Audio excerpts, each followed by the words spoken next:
We thought we understood the price of a World Series MVP, the blistering velocity, the astronomical 200 strikeouts, and the untouchable 1.45 postseason ERA that Yoshinobu Yamamoto produced in his sophomore season. But behind that blinding success, there was a secret payment required, an internal conflict that nearly cost him everything before he ever took the mound for a single pitch in October.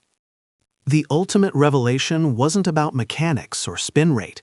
It was about a single choice he made in the dead of winter, a choice so radical, so against the conventional wisdom of high-leverage pitching that it would have ended any lesser athlete's career. Welcome to 617 News, where we dissect the razor's edge between raw talent and ultimate triumph, exploring the specific mindset that transforms potential into global dominance.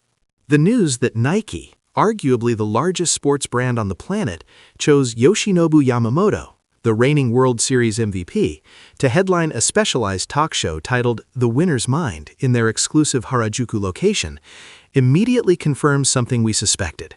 What he achieved in 2025 was not merely a physical peak, it was a philosophical revolution.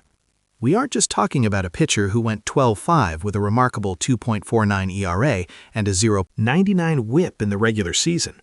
We are talking about a phenomenon who elevated his game when the pressure was highest, compiling a dominant 5-1 record through the playoffs, proving that the pressure cooker of October is where true choice reveals itself. But the cynics are already gathering. It's just motivational fluff, they grumble. It's Seishinron repackaged by a massive corporation. Yamamoto is simply a generational talent, and no amount of mindset talk changes that. This is the counter-argument we must shred, because it misses the entire point of the Harajuku event. I spoke with Kazuo Tanaka, a respected veteran scout who has tracked Yamamoto since his Oryx days. Tanaka initially shared the cynicism. Look, his performance speaks for itself, Tanaka told me. He was the first pitcher in modern history to manage 5 postseason wins with an ERA under 1.50, including those 3 massive wins in the World Series itself. That's mechanics, conditioning, and maybe some luck with timing. When I heard the theme was victory is a choice, not a result, I rolled my eyes. Athletes always talk about process. But then I looked at the specifics of his postseason routine. It wasn't about throwing harder. It was about choosing his recovery over his throwing volume. He reduced his bullpen sessions by 40% in September and October, prioritizing neuromuscular rest above the traditional heavy workload demanded of a staff ace. That's not just talent, that's radical self-awareness applied under extreme duress. This radical choice, prioritizing rest and quality over quantity, is the crux of why this talk show is being described as a divine event. Dr. Elena Rossi, a sports psychologist specializing in elite athletic transition, explains that Yamamoto is offering something far more valuable than post-retirement reflection. We are getting a download of the WSMVP operating system live, Dr. Rossi notes. Most athletes talk about their choices years later when the memory is burnished by myth.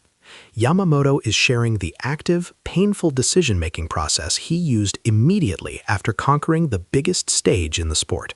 Remember, the talk specifically targets those 13 and up. This isn't just for established pros. It's designed for the high school kid or the college player facing the existential challenge of deciding which small daily habit will define their future. She emphasizes that the focus on choice means dissecting the mental battle when nobody is watching, the choice to optimize nutrition, the choice to spend an extra hour reviewing video on an off day, the choice to walk away from the gym when the body mandates rest, contrary to the ingrained warrior mentality. The conflict here is simple. Is success derived from innate ability, or is it a replicable framework of daily decisions? The numbers themselves refute the just talent argument.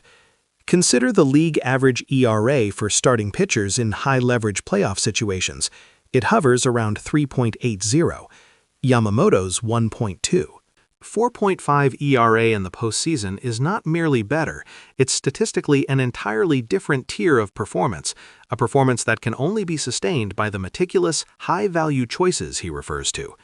The crucial plot twist that makes this event so necessary right now is that the application criteria, being 13 years or older, attending at the stylish Harajuku location, are a deliberate move by Nike and Yamamoto to transcend baseball. This isn't a pitching clinic. It's a blueprint for maximizing potential in any demanding field. If the goal is to reach the top, the mindset required to choose process over result is universal, Dr. Rossi insists. The single radical choice Yamamoto made in the dead of winter was to define success not by the velocity he reached in February, but by the physical and mental stamina he retained to pitch his best baseball in late October. That reversal of focus, prioritizing the finish line over the starting line, is what allowed him to maintain his wicked .99 whip throughout the season and achieve that phenomenal 5-win postseason run. That's the code we are about to see broken down. The passionate response from fans demanding additional locations outside of Harajuku, begging for Osaka or Kobe, only underscores the hunger for this specific, process-based wisdom from an active champion. When a talent like Yamamoto, who was undersized in his middle school years and had to fight for every inch of height and velocity, stands at the pinnacle and says, "It wasn't luck, it was selection," you must listen. It's a powerful validation that hard work isn't enough. Strategic, optimized choice is the multiplier. This is why the event, even with its highly exclusive lottery format, is expected to receive 10 times the applications of any prior Nike Athlete Talk. Because Yamamoto is offering not just inspiration, but the functional, step-by-step logic that turned a promising pitcher into the most dominant player on the biggest stage. What small, critical choice are you making today that will define your success 6 months down the line? Let us know in the comments below. If you found this dissection of the winner's mindset valuable, make sure to like, share this video with anyone chasing their own championship, and of course, subscribe to 617 News for more deep dives into the strategies of global athletic elites.